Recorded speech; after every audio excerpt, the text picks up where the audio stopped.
Sega.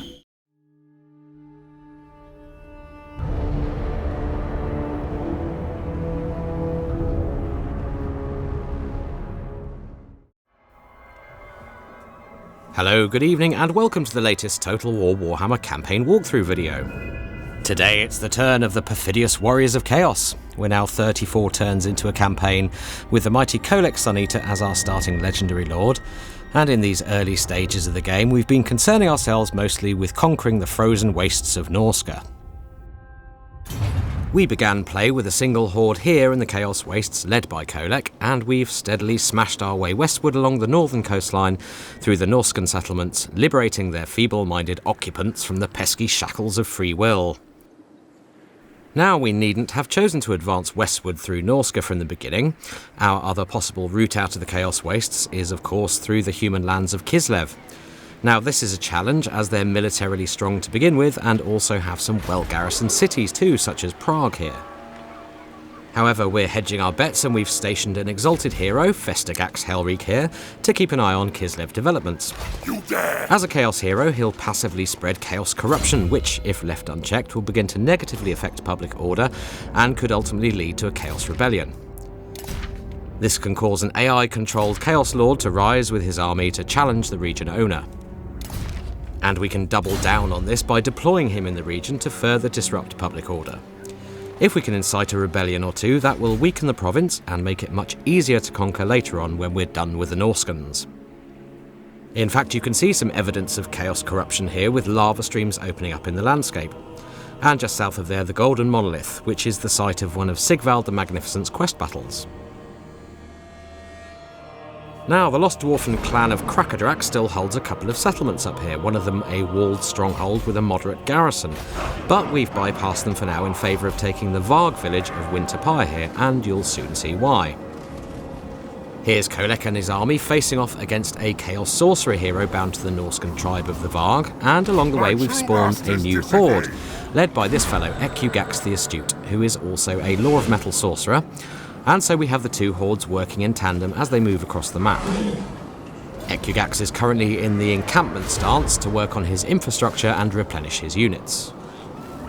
And this enemy hero has been hindering our movement somewhat with his own special abilities, so let's attempt a quick and dirty assassination with our Chaos Sorcerer hero, currently embedded in Ekugax's army.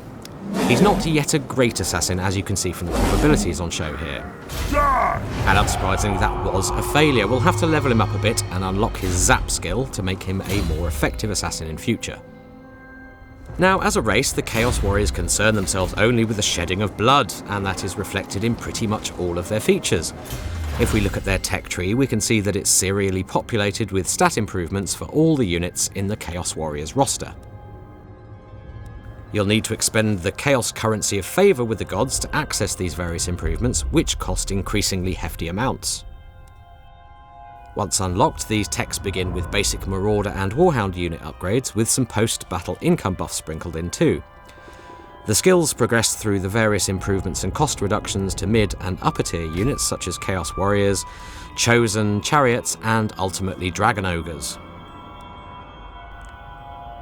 This thirst for war is also reflected in their infrastructure.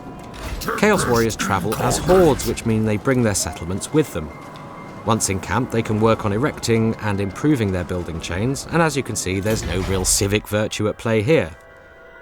The Chaos Warriors building tree is devoted almost solely to the recruitment of units and heroes.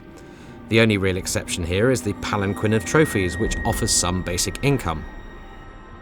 However, many of the building chains also bring recruitment and upkeep reductions to various units, and this is crucial if you're to stay afloat as the Chaos Warriors, as they make very little money via their infrastructure. This means that to maintain armies you're often running at a deficit, as we are now, but for the Chaos Warriors, significant income is generated by sacking, looting, raiding and winning battles, and this means you never want to sit still for too long. Horde structures are pretty quick to build, as we can see in Kolek's horde here. Upgrading his tribal relic to a trial pit will take just a single turn. This is balanced by the fact that, like all other races, Chaos Warriors need to generate population growth and ultimately surplus in order to build structures. Unlike other races, however, Chaos growth is not generated by buildings in their infrastructure. Instead, it comes from two key sources. The first is the Chaos Lord's skill tree. The Tribes of Chaos campaign skill here is key to getting your growth moving. The second is simply to raise settlements. This brings a further temporary boost to growth and gives you all the more reason to burn your enemy's settlements to the ground, as it actively helps you develop your hordes. Back to the matter in hand though, which is the reason we've chosen to ignore the dwarfs for now and head to the Varg settlement of Winterpire. Okay, let's conquer this little Norscan settlement, which is a decidedly easy task given the tiny garrison and our overwhelming forces. So we've made a bit of money out of the encounter, and Kholek has ranked up a level 2. Now, Chaos Warriors often get a further post-battle option when conquering Norscan settlements, which is to awaken the tribe. This option liberates the original owners of the settlement, in this case the Eastling, who are then bound pretty tightly to your will and entered into an immediate military alliance with you. And if we take a look at the diplomacy screen here, we can see that the Eastling are fairly staunchly allied to us, as are the Bearsenling, who we also liberated earlier. Now that the Eastling are awakened to the power of chaos, this also gives us enhanced replenishment for our hordes in this region. This means we now have an area of respite on the map we can retreat to in order to lick our wounds after battle and supercharge our character and unit replenishment. Bring the storm. And at this point you may have noticed those fiery particle effects on our two hordes. Now this is a sign that our hordes are suffering attrition, and this is happening because their proximity to each other means that they're infighting. This creates a little tension for the player, as it means you can't have your hordes right next to each other at all times. So you'll have to be fairly strategic in their campaign map placement when you're on the move.